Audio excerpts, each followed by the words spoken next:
For centuries, man has desired to communicate with that beautiful invisible force that knows all. The reason? Man wants to be relieved of the pain of unknowing and settle his gnawing questions. Where have I been? Where am I going?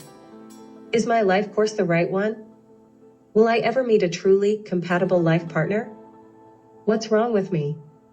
All these questions have been asked by us at some point in our lives.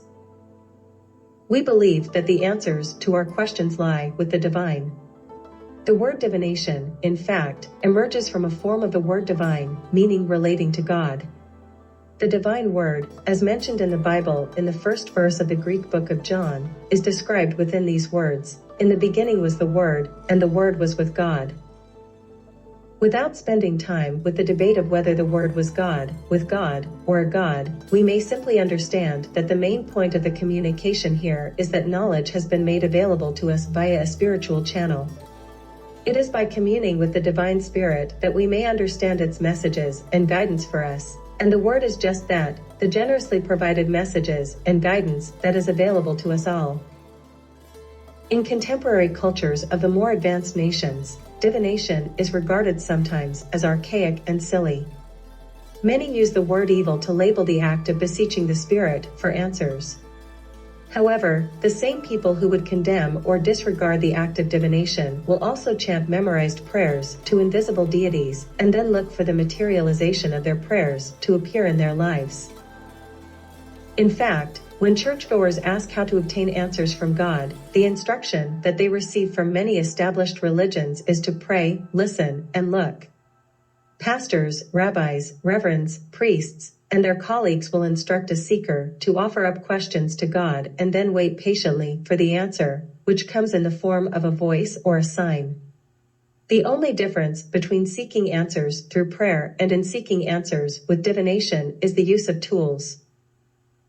One method of divination recorded in the Hebrew scriptures of the Bible is the use of the Urim and Thummim. The Urim and Thummim have been described in different ways, some conflicting, but the point of using the Urim and Thummim was to divinely determine God's will, guilt or innocence, ancestry, and yes/no answers by looking at the results that they offered. The Urim and the Thummim were considered sacred tools, and the high priest frequently stored these two tools inside a highly elaborate breastplate made of gold embedded with precious stones. These two tools, depicting opposites such as light and dark, positive and negative, perfection and imperfection, were no doubt not the very first divinatory tools, but they certainly were the most published and examined in biblical studies. When researching methods of divination, one will discover that the list is a long one. One interesting list of divination practices, and the signs read in these practices, is as follows. Aeromancy, atmospheric conditions. Electromancy, birds. Alphidomancy, effects of eating prepared bread. Arithmancy, numbers. Astrology, celestial bodies. Bibliomancy, randomly chosen book passages. Chiromancy, melting wax. Cartomancy, cards. Chiromancy, hands, fingers, and nails. Cyclomancy, spinning bottles or tops. Dendromancy, oak or mistletoe. Dowsing, bending rod that locates water. Fractomancy, fractals. Gematria, numerical values of letters and words.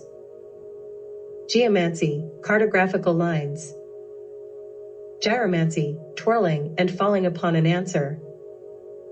Hieromancy, burnt offerings. Ichthyomancy, fish entrails. Lithomancy, crystals and stones. Metaposcopy, forehead wrinkles. Moliosophy, moles on one's body. Necromancy, communication with the dead. Oculomancy, formations in the eye. Enomancy, wine. Oniromancy, dreams. Oomancy, eggs. Osteomancy, bones. Podomancy, feet. Pyromancy, fire. Radiesthesia, pendulum. scrying, perceived visions in water, a mirror, etc. Selenomancy, moon phases and appearance. Sideromancy, shapes formed by heated straws. Spasmadomancy, convulsions. Stereomancy, elements of earth, air, fire, water.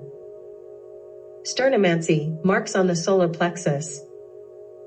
Sycomancy, drying leaves. Tasseography, tea leaves, coffee grounds, etc. Tyromancy, the holes in cheese. Trochomancy, wheel ruts and tracks. Umbilicomancy, the umbilical cord. Zoomancy, animals. Within virtually every single spiritual path, some method of divination exists. The tools used in these practices range from elevated imagery, as with simple cloud formations, as in Nephilomancy, to more earthly images, as with the physical properties of the bottoms of our feet, as in Pedomancy. The most popular forms of divination are ages old and are easily understood because of their use of message-laden keys, the physical divining elements that represent specific spiritual qualities or messages. The practice of casting runes, in which one prayerfully throws or selects overturned runes, stone or wooden chips upon which the Norse, Germanic, or other alphabet is inscribed, entails reading or interpreting the messages and meanings of the alphabets selected. This method of divination is quite popular with those who follow a Nordic path. The answers sought usually focus around material gain and relationship status, and the physical runes lend themselves quite well to this, as their wooden or stone composition inherently possess a grounding quality for both the reader and the client or person seeking the answers. For the well-grounded and practical reader and client, the runes are a perfect divination method. The use of the tarot cards, reportedly developed from playing cards in Italy around the 15th century, provides the reader with answers through cards that represent spiritual qualities that are illustrated with symbolic pictures.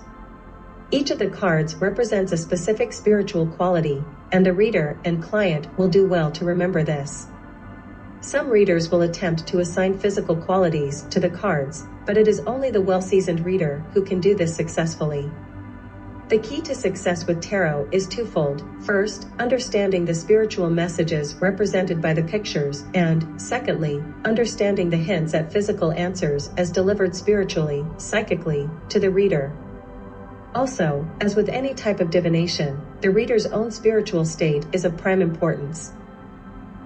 The pendulum is a divination tool of choice when one desires a yes/no answer. The pendulum is usually made of materials that are spiritually important to the reader, and the reader will spend time dedicated to attuning himself to the pendulum, a practice in which the reader aligns the pendulum's swing with his own mental, psychological, and spiritual vibrations or wavelengths. Any person who desires to learn how to obtain quick, reliable yes/no answers can easily obtain a special pendulum and learn how to attune himself to it and read its answers. This makes the pendulum one of the most popular instruments of divination today. For answers that hold symbolic imagery relating to the past, present, or future, the divining practice of tasseography is well suited. This practice of reading tea leaves involves the brewing of tea while conversing with a client. The reader uses the conversation to draw out the client's questions and apprehensions, allowing spiritual influence to begin its work. The spiritual images that appear to the reader in the form of tea leaves in the bottom of the empty teacup reveal the answers to the client's questions. It is the highly visually oriented reader who has the best success with tasseography, and it is the client with a deep appreciation for symbolic imagery who will also appreciate the answers that are derived.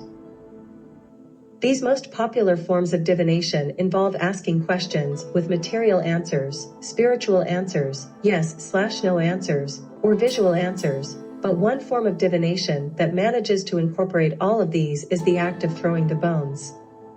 This is not to say that none of the others can combine forms of answers revealed, and the methods in which the messages are revealed are completely up to the reader's own level of spirituality and expertise. The problem for the novice, though, is knowing just where to find a good teacher who is also a well-practiced diviner of spiritual knowledge, and not one who just scratches the mundane surface. Contemporary interest in the divining tools of old has formed in the hearts of new followers of both mainstream spiritual paths and offbeat pagan paths as well. Interested ones desire more information about every detail about throwing the bones, but nothing existed until recent publications and sharing of information on social media channels. It is this author's desire to share in-depth knowledge, insight, and techniques in order to help a potential future thrower of bones to develop a style that is both accurate and ethical. As with every form of divination, the reader's experience tends to add depth to the many spiritual layers to the answers that can be revealed through one's chosen form of divination. Since the quality of the results lie with the experience of the reader and the expectation of the client, we need to remember that to begin answering the call to throw the bones, it is necessary to inspect all involved: the reader, Sangoma, the client, the ground, the bones, and everything else involved. Every blessing upon each of you and upon your tools.